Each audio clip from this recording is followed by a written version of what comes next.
Marcelo Lippi bagikan opininya soal Juventus yang sekarang.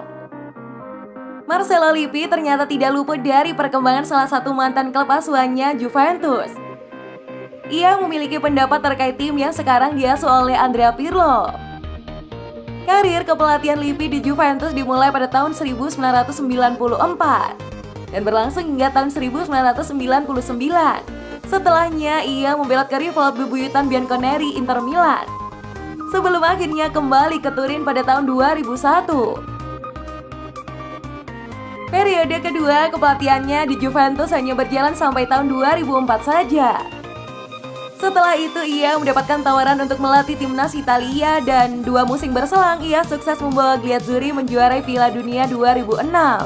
Selama melatih Bianconeri, Lippi berhasil mempersembahkan total 13 gelar dari berbagai ajang. Dan salah satunya berasal dari ajang Liga Champions, di mana itu kali terakhir Juventus bisa menjuarai pentas tersebut.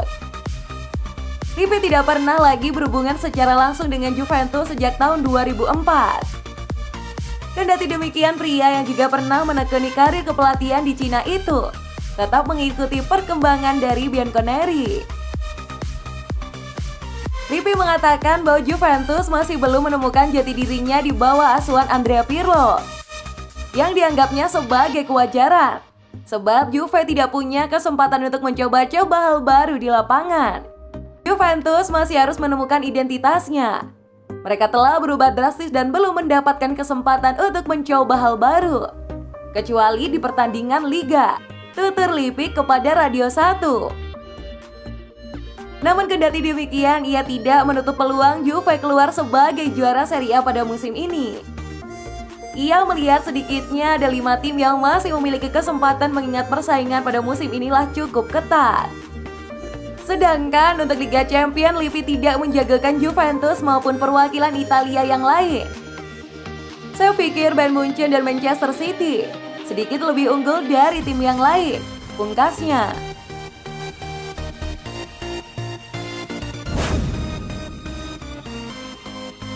Danilo ungkap Porto bukanlah lawan yang enteng bagi Juventus. Sebuah wanti-wanti diberikan Danilo kepada skuad Juventus. Ia menyebut timnya harus bermain dengan baik jika ingin mengalahkan FC Porto. Danilo juga menyebutkan bahwa para pemain Porto selalu antusias ketika memasuki fase gugur Liga Champions. Ia menyebutkan para pemain Porto akan bekerja keras agar bisa memenangkan pertandingan ini, khususnya ketika mereka menghadapi tim besar seperti Juventus. Ketika saya masih bermain di Porto, saya selalu ingat bahwa saya dan rekan-rekan setim saya selalu menantikan pertandingan ini dengan sangat antusias. Danilo juga membocorkan bahwa Porto punya kebiasaan menggelar persiapan khusus ketika menghadapi tim besar Eropa. Jadi ia menilai jika sampai lengah, Juve bisa dibuat kerepotan oleh tim tuan rumah. Mereka biasanya punya sesi persiapan khusus untuk menghadapi pertandingan-pertandingan seperti ini.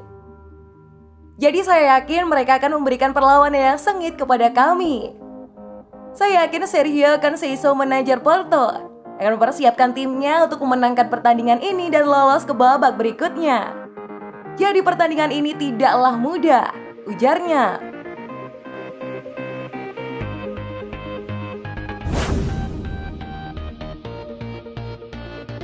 Tantangan untuk Pirlo dan pembuktian Ronaldo. Juventus bakal menyambangi Porto terlebih dahulu dalam 2 leg pertama 16 besar Liga Champions 2020-2021. Di antar lini kedua tim jadi bahasan yang menarik untuk membuat prediksi. Kualitas Andrea Pirlo pun akan diuji. Ini merupakan duel fase gugur Liga Champions pertamanya sebagai seorang pelatih. Pirlo harus menyiapkan tim sebaik mungkin. Seperti biasa di Liga Champions, perhatian penonton bakal tertuju pada Cristiano Ronaldo. Bagaimanapun superstar Portugal ini didatangkan Juve untuk mewujudkan mimpinya di Eropa. Lalu bagaimana dengan duel per lini lainnya? Mari kita simak selengkapnya. 1. Kiper Marquezine versus Szczesny. Juventus sudah bertahun-tahun mengandalkan Szczesny. Kiper Polandia ini sudah berusia 30 tahun dan permainannya pun semakin matang. Namun meski begitu ada pertanyaan besar soal kualitas Szczesny. Szczesny diyakini bukanlah benar-benar kiper level top. Dia diuntungkan dengan kekuatan pertahanan Juve. Plus di Serie A tidak banyak tim yang bisa merepotkan Juve. Namun di Liga Champions lain cerita. Szczesny belum teruji dan masih ada kemungkinan Gianluigi Buffon diberikan kesempatan. Berbeda dengan Szczesny, Marquezine baru membela Porto sejak tahun 2019 yang lalu. Dia sudah menempuh total 63 penampilan di semua kompetisi dan sudah kebobolan total 21 gol musim ini. Tentu kualitas Marquezine masih diragukan. Liga Champions bakal jadi tantangan besar baginya. 2. Back. Meski masih mengandalkan nama-nama yang lama, kualitas pertahanan Juve sulit dipandang remeh. Diperkirakan duet Bonucci dan De Ligt bakal kembali jadi andalan di pertandingan nanti. Pirlo biasanya memilih formasi 4-4-2. Tapi bisa juga bermain dengan formasi 3 back. Juve punya banyak opsi untuk merepotkan lawan. Porto pun punya kualitas pertahanan yang cukup baik. Mereka kebobolan 22 gol pada 19 laga di Liga NOS musim ini. Ada nama Pepe, back senior yang bisa jadi pembeda dengan pengalamannya. Selain itu tidak banyak kejutan dari lini belakang Porto. Artinya Juve masih lebih unggul. 3. Gelandang. Juve masih unggul materi pemain di lini tengah. Ada duet Rabiot Bentancur yang mulai stabil, plus ditemani oleh Federico Chiesa yang bisa jadi pembeda. Namun masalahnya, gelandang-gelandang Juve tidak benar-benar bisa jadi penentu pertandingan. Belum ada gelandang yang terbukti rajin mencetak gol. Porto masih lebih berbahaya. Ada nama Sergio Oliveira, gelandang sentral yang cukup produktif dengan total 9 gol. Gelandang Juve lebih baik dalam mengontrol pertandingan, tapi Porto punya sentuhan kejutan. Dan yang keempat adalah penyerang. Juve punya Cristiano Ronaldo. Tidak perlu diperdebatkan lagi. Dengan adanya nama Ronaldo di starting line up saja, Juve sudah unggul sebelum laga dimulai. Ronaldo bakal membutuhkan bantuan dari Alvaro Morata untuk laga ini. Dan sejauh ini kombinasi keduanya cukup memuaskan. Namun Porto bisa membuat kejutan juga. Ada Mehdi Taremi, striker asal Iran yang musim ini sudah mencetak 9 gol di Liga. Juga masih ada Marega dan Diaz yang bisa menyulitkan back-back Juve.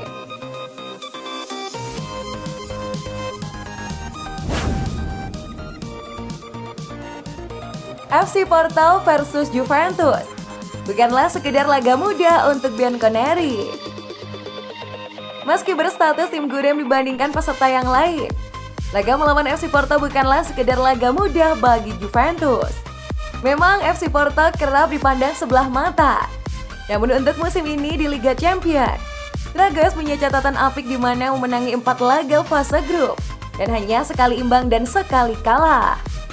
Dengan keyakinan tinggi, FC Porto tentu berhasrat berbicara banyak di Liga Champions 2020-2021. Hal inilah yang patut diwaspadai oleh Juve jika tidak ingin tergelincir karena terlalu menganggap enteng lawan.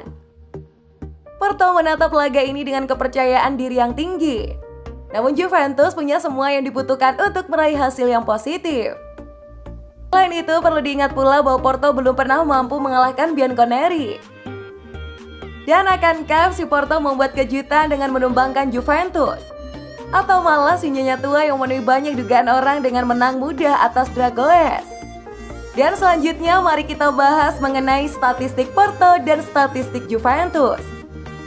Untuk yang pertama, statistik Porto. Rekor kandang Porto di Liga Champions musim ini telah bermain sebanyak 3 kali. Dengan 2 kali kemenangan, 1 kali seri dengan mencetak 5 gol dan belum pernah kebobolan.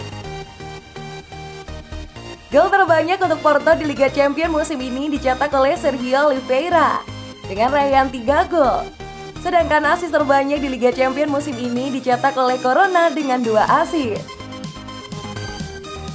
Dan selanjutnya mari kita bahas tentang statistik Juventus. Juventus di Liga Champions musim ini telah bermain sebanyak 6 kali. dengan 5 kali kemenangan dan 1 kali kekalahan, dengan mencetak 14 gol dan kebobolan 4 kali. Rekor tandang Juve di Liga Champions musim ini selalu menang dalam 3 kali pertandingan.